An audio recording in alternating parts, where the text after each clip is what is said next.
English translation 59th contact Monday 28th of June 1976, 1614 ORs. Sorry I am late. I just could not get away from the house. I sent my wife and the children to the hill behind the forest, and that just took its time. 1.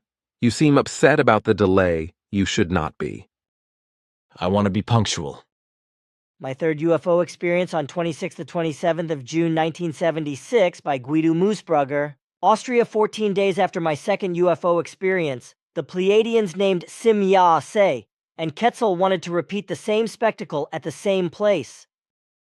Unfortunately, due to unforeseen circumstances, the planned demonstration for the purpose of filming and photographing had to be canceled.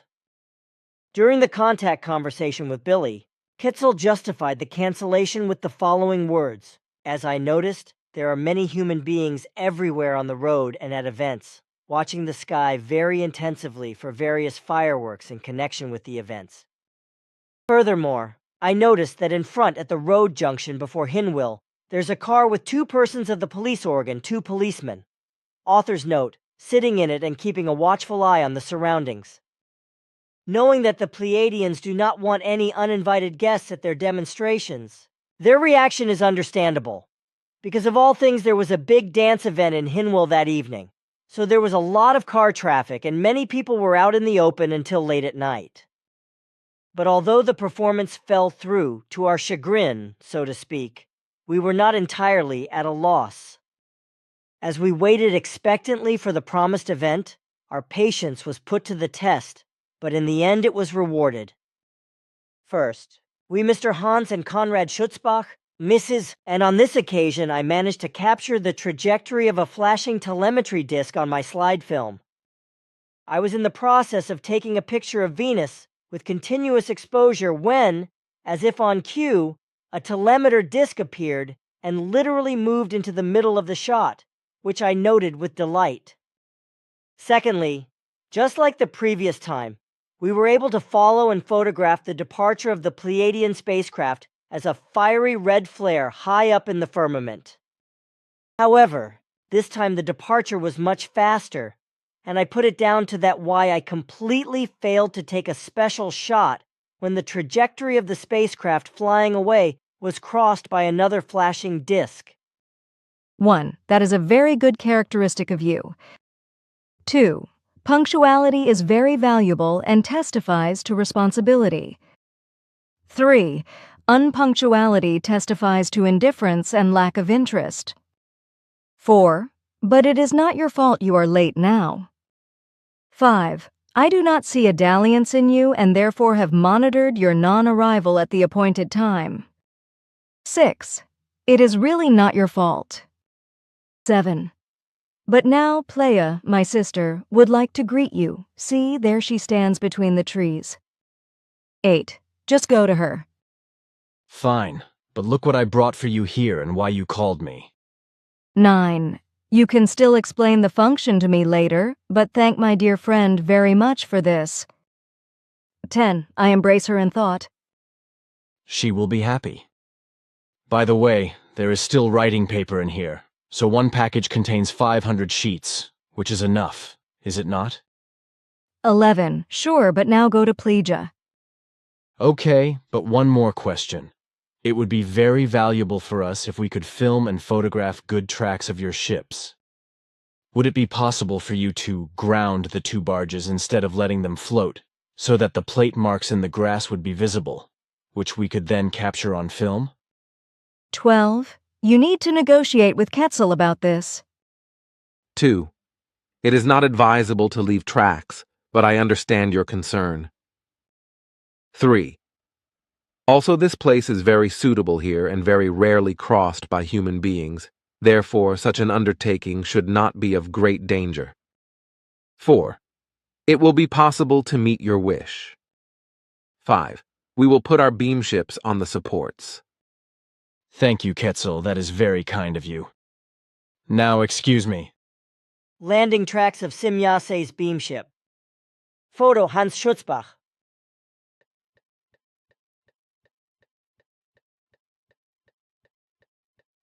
Billy in the middle of the landing tracks of Simyase's beam ship. Photo, Hans Schutzbach.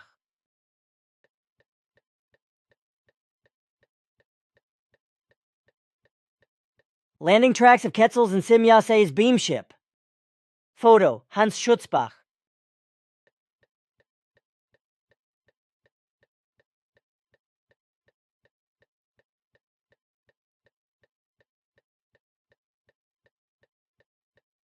I walk the few meters through the high grass back to the edge of the forest and step over broken branches and crackling leaves into the forest, where Playa, Simyase, his sister, is waiting for me. I watch her closely as I approach. She's as pretty as Simyase. Hello, girl. It is so nice to see you. You look just like I imagined you would after my wife told me her dream. You are really very pretty and sweet to bite into. Look, I am about to start nibbling on you. Pleasure 1. Thank you. Greetings in love. 2. You give me great pleasure. Never before have I been greeted in such a loving and uncomplicated way. 3. It is my thanks to you and the assurance that you touched me very joyfully with your greeting. Oh no, I am just uncomplicated and boorish in such things. You know, I do not love complicated publicity ceremonies, and my behavior in this regard certainly hides my insecurity. Playa 4. You are very honest and open, and I like that very much. 5. You may be a little insecure in the form mentioned, but your behavior testifies to the fact that you also feel and think according to your words. You must indeed know it. Playa 6. We all know you very well. I can imagine that, because I am sure you have all searched through me to the core of my bone marrow. Playa 7. It is not that much, but I came here because I wanted to speak to you face to face. 8. I know the personalities of your earliest past and the very old pictures of them, and so I wanted to see and speak to you for myself. I can give you some pictures of my youth, if you want. Playa 9. I am talking about much earlier times. Oh, I see. You are talking about a certain time. Oh, are you interested in our barbaric technology? I heard something about that, did not I? Playa 10. You do not like to talk about those times, so you change the conversation. 11. You are supposed to be dealing with your past of those times. You talk like Simyase. Of course, I already know, and I am also aware of all these things. But on the one hand, they are very dangerous, and on the other hand, it is not important for my mission today. Playa 12. Which you are only right for the present time, for at a later date it will become significant. That may be, but time arrives, advice comes. You want to look at my barbaric vehicle now? It is over there by the trees. I would like to teach you how to drive. Playa 13. Certainly. I am interested in that. 14. The devices are really barbaric, but I would like to try to operate and master them. All right, come on. We go across the clearing to my moped, which I then push onto the nearby forest road. For about 15 or 20 minutes, I then teach Playa how to drive the moped. After that, there will be a short conversation. What do you think of my means of transportation? Playa 15. Operating and mastering this device is a rather barbaric adventure, but I find it very interesting. 16. May I use the machine for a slightly longer period of time? Of course. Do you want to go on a moped tour? Playa 17. It would be a delight and a pleasure for me if I could steer around for a few hours with this barbaric machine. Agreed. You can have the vehicle. Then just make sure that you do not get barbaric yourself. The Bang has it all in itself and constantly stimulates adventurous driving. Playa 18. I have already felt that, and I am happy about it. 19. It is a real adventure for me, something I have never known. You see, barbarian life has its charms. Playa 20. Which you are not wrong about. 21.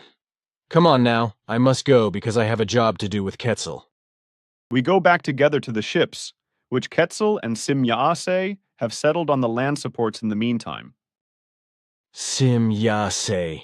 Could you perhaps please my wife, the children, Miss Stetter, and Mr. Schutzbach, and speed away over them with your ship? They are all waiting on the hill behind the forest. 13. Such an undertaking is particularly dangerous in the daytime. 14. I would be sighted too far around. 15. It is up to Ketzel to decide. 6. I think it is better if Sim Ya-se stays invisible, but maybe there is something I can do. 7. I will monitor the environment and then make up my mind. 8. But it will be difficult to be able to see us because there are a lot of humans around. 9. Farewell now. Our work is calling us. Take care, everyone. Playa 22. See you soon, dear friend. 23. It was very joyful to be together. The pleasure is all mine. Farewell. 16. Then you can briefly explain the device you brought to me. Okay, come on then. The explanation takes only a few minutes. Then Sim Yase has understood everything. Then we split up, and she flies with her ship behind Ketzel, who had flown away only about 4 minutes earlier with his ship and Playa and disappeared behind the border shrubbery of the swamp forest clearing lying northwest in front of me. Schutzbach was able to see the ship clearly and distinctly, therefore it could also be photographed by Hans Schutzbach, but he lost his nerve and took only 2 very bad pictures. Ketzel's beam ship flying away after the contact with Billy. Arrow, photo, Hans Schutzbach.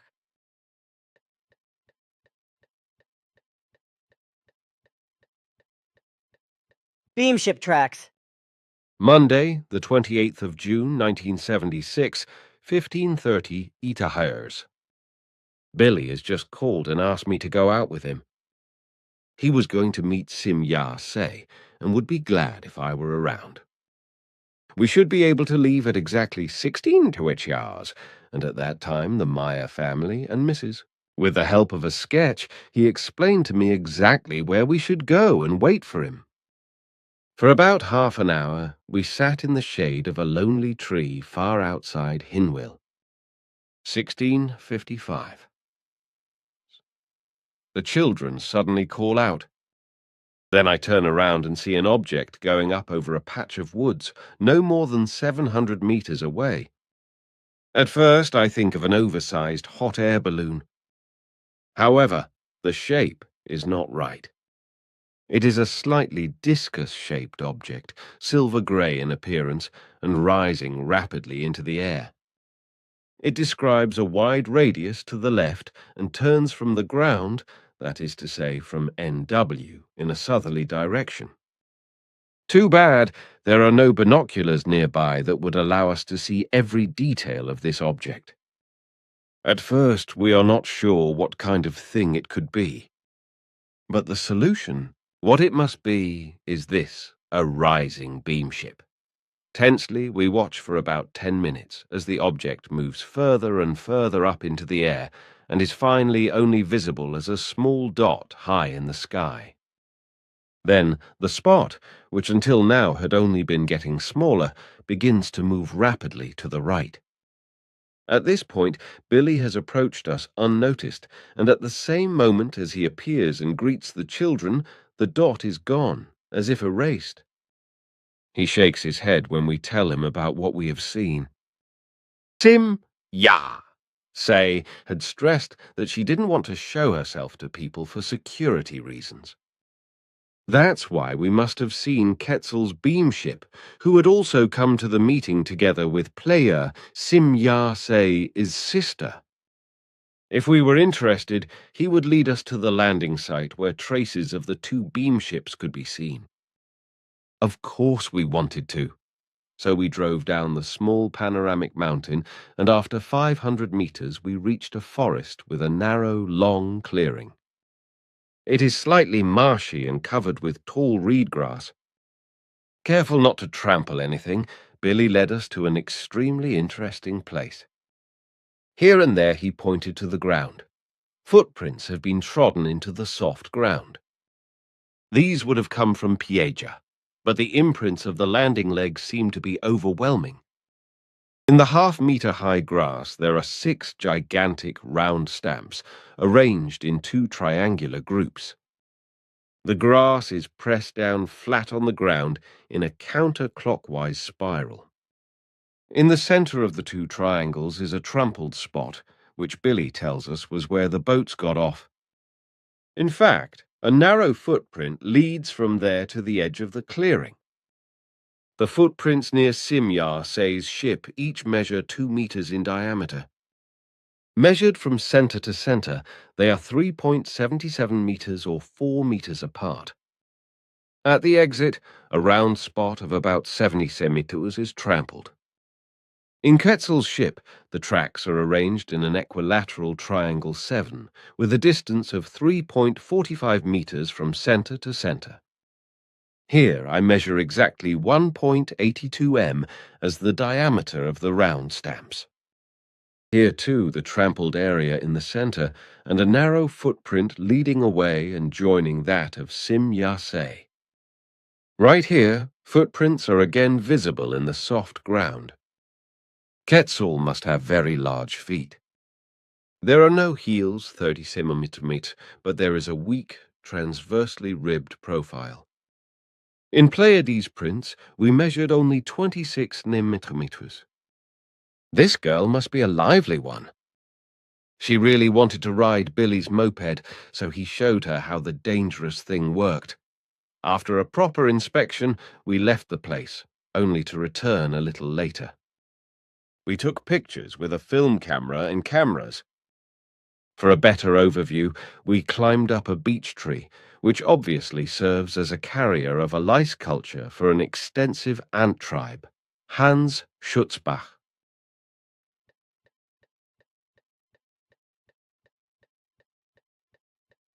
An experience by Calliope Meier UFO, Switzerland. It was on the 28th of June, 1976, when my husband Billy came to us a Modestetter, Hans Schutzbach, our children Atlantis, Gilgamesha and Methuselah and me, and to our great surprise asked us to accompany him somewhere outside Hinwil because he had to go to a contact with Simya-Sei, the beamship pilot from the Pleiades. Accepting his invitation, Hans Schutzbach drove us in his old Duschwo to the Hochacker near Oberdörfler Ried, Betzoldts-Hinwil, while my husband, as usual, drove ahead on his moped to then go to the final contact place, while he left us at the Hochacker, which was quite normal because other persons besides him were only allowed to approach the contact places up to a few hundred meters, which is still the case today. About half an hour of waiting might have passed, during which time we were talking in the shade of the only and lonely tree on the Hochacker, when our then 6-year-old son Atlantis suddenly called out to us, "Look, something is flying over there." To my and everyone else's surprise, we saw an unusual silver-gray, larger object soaring over the Pilgerholz forest at a distance of about 300 meters. Shining brightly in the sunlight, it quickly gained altitude and took a westerly flight direction. Because Hans Schutzbach had forgotten his own camera, he borrowed Billy's camera, with which he, Hans Schutzbach, would take pictures if the opportunity arose. He had been harassing Billy for many months that he would like to see Simya-Sei's beamship in daylight and take photographs, which is why my husband asked the beamship pilot several times for such an opportunity, and what was unexpectedly to be made possible that day, which Billy also did not yet know. Hans Schutzbach had always been the one who could be present everywhere in Billy's working group, because as a hobby photographer, he was responsible for any possible photographic documents, and therefore had to photograph everything. For this reason, he was also able to go with my husband everywhere to contacts, etc., where other group members were forbidden to go. So Hans Schutzbach became the absolute confidant who experienced a lot together with Billy, and even had various experiences of his own with Simya-Sei at a distance, which, however, got him into serious trouble because he could not bear and cope with Simya-Sei's radiation field. He spoke several times of feeling like in paradise when he had come into Simyase's swinging wave, and that after he had left this paradisiacal swinging wave again, the world had collapsed for him. In the vibrational range of Simyase, Barakhoyernsiov, he told me, he had finally felt what true love and true peace were, and because he could not now make that a permanent state within himself, therefore the world had collapsed for him, etc., etc. This sensitivity then prompted my husband to warn Hans Schutzbach not to want to see the beamship of Simyase in daylight. He explained to the urgent man very often that he should not push his wishes too far, and that on the other hand he would get so out of hand with a daytime sighting anyway that he, Hans Schutzbach, like very many other human beings, would no longer be able nervously to snap even one good photo anyway. Hans Schutzbach, however, did not listen to my husband's repeated admonitions, and so he imposed his will. When everything actually happened that day, and a shiny silver object appeared above the forest, Simyase's beamship, my husband's prediction came true. Hans Schutzbach ran around uncontrollably, dropped the borrowed camera, and did not know what to do. When he finally calmed down a bit, he tried to take a few pictures, obviously with great effort, but he was shaking so much that he could not hold the camera still. In the meantime, the object had already moved far away, and when Hans Schutzbach was finally able to press the shutter release of the camera, the beamship was already so far away that it could only be recognized as a small disc-shaped dot. The pictures taken by Hans Schutzbach, however, proved later to be so blurred that only one of the two pictures taken was halfway usable. The whole incident lasted about 10 minutes, during which time we were able to clearly follow the silver-gray object as it rose and flew away, getting smaller and smaller in a southwesterly direction. Suddenly, the diminishing dot began to move frantically to the right and shot away so quickly that it disappeared from our observation almost in a flash. We were so engrossed and distracted by the spectacle that we did not notice Billy, unnoticed by us, driving up to us on his moped and watching us with amusement at the very moment the speeding dot disappeared from the sky, as if erased by the sudden and unimaginable speed. We were startled out of our observation because Billy let the engine of his moped run out and laughingly told Hans Schutzbach that he should finally stop shaking because he was shaking all over his body, which also corresponded to the facts. The latter, however, was no longer able to calm down. He had already become quite strange through earlier experiences, and was obviously filled with a peculiar hatred towards Billy, so now it intensified even more in him. His eyes looked strangely at Billy, and an evil, sparkling glint was visible in them. Something was no longer right with him, and this something produced a vague fear. For my part, I was deeply impressed by what had happened and by the unusual experience. During the drive home and for a long time afterwards, my thoughts were preoccupied with this incident. Everything in me was in turmoil. After all, this was my first experience of this kind. Beamship sighting by Atlantis Socrates Meier, Switzerland. I had my second UFO experience on the 28th of June 1976 in the late afternoon, between 16 tour and 17 HRs. It started like the first time at home at Wehaldenster. Teen in Hinville.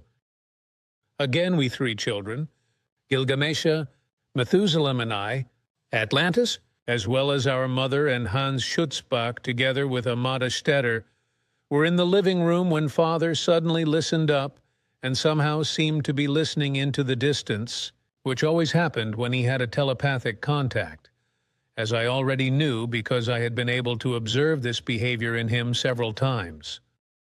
So I waited for him to say something, which he soon did, explaining that he had to go out again for a contact with the Pleiadian beamship pilot Simyase. And again Father was asked if we could go with him.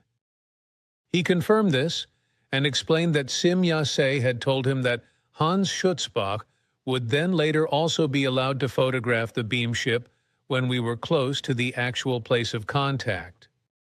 So the photo camera was taken along, and then it was off again in Hans Schutzbach's car while Father drove ahead on his moped. This time, the journey went to the hamlet of Betzholz, and then to Hochacker Pfaffenholz. On a small hill, we got out of the car under a large, spreading pear tree, after which Father explained to us that he was now driving the moped to the contact point about 500 meters away, which lay somewhat to the northeast, in a clearing or aisle of the forest. With that, he drove off, and we waited for things to happen. We waited for a long time, and of course, our excitement increased, because none of us had yet had the pleasure of seeing a beam ship in daylight and at relatively close range. While waiting, Hans Schutzbach became more and more restless and nervous, and if I remember correctly, drops of sweat beaded on his forehead. Then finally the time had come. Slowly, two large, shiny silver discs in the shape of a disc rose above the trees of the Oberhofer Ried forest. Slightly larger than Hans Schutzbach's car, a Citroën 2CV 2 Chevaux, Duck. The two beam ships glittered in the sunlight, soon accelerating and flying towards Wetzikon north.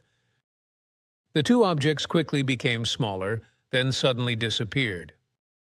The whole spectacle lasted about 3 minutes, as I remember Amata saying.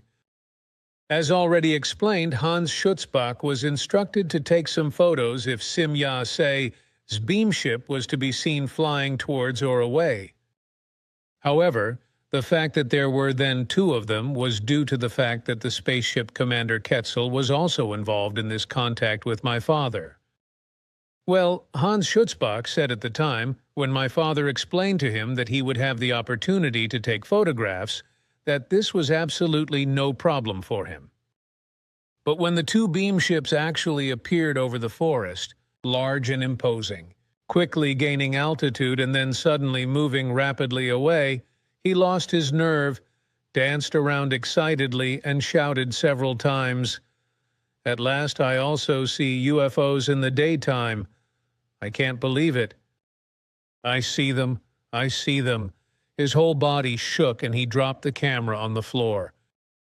Moments later, still trembling, he lifted it from the ground and with great difficulty was able to take 2 more pictures of the two beam ships flying away, which he was only able to see through the leafy branches of the trees. When the film was developed, however, it turned out that one of the photos was absolutely unusable, while the second was blurred and shaky. Also, only one of the two beam ships was visible, and only in diffuse form. An experience by Methuselah Meier, Switzerland.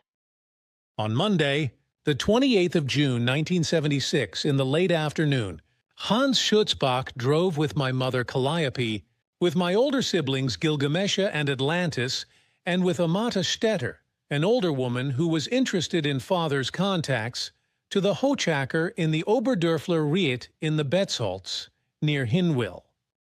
Father had driven ahead of us on his moped, and then had us wait a few hundred meters from the contact point. On this eventful day, he met Ketzel, Simyase, and their sister Plaja. My brother Atlantis, who was 6 years old at the time, was the first to spot a large silver-gray round object in the cloudless sky, rising above the forest at a distance of only about 300 meters. We were amazed when it quickly gained height and moved off in a westerly direction.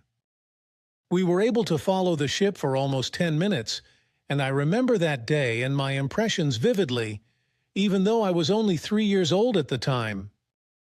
Hans Schutzbach had urged my father over and over again to get him permission to take photos of the beam ships during day sightings. However, my father had warned him against this and explained to him that he would not be able to take decent pictures at such a moment anyway because he would become far too nervous at the sight of a beam ship. In fact, it also happened exactly as Father had predicted. When the ship was noticed by Atlantis, who immediately drew everyone's attention to it, Hans Schutzbach began to run around completely uncontrollably, and when he had finally caught himself enough for us to believe that he was finally ready to take pictures, his photo camera also fell out of his hand. Several times he reached in vain for the camera lying on the ground, which slipped from his clearly trembling hands each time, until he finally managed to take a single but hardly usable picture of the ship, which was already far away, and on which it only appeared as small as the head of a pin. Pinhead. What a pity that his emotionally charged and uncool reaction wasted such a rare opportunity. Many human beings think that aliens should land in public, but they reject this as too dangerous. Having witnessed as a 3-year-old how a man can go berserk when he actually gets to see a beamship, even though he knows about aliens and UFOs, I fear the reactions of the public just as much as the Pleiadians. Unfortunately, the human beings of our planet are not ready for such contact at the moment. This will only be the case when we Earthlings learn to accept the foreign and to meet it in peace and harmony, which, it seems to me, may still take some time.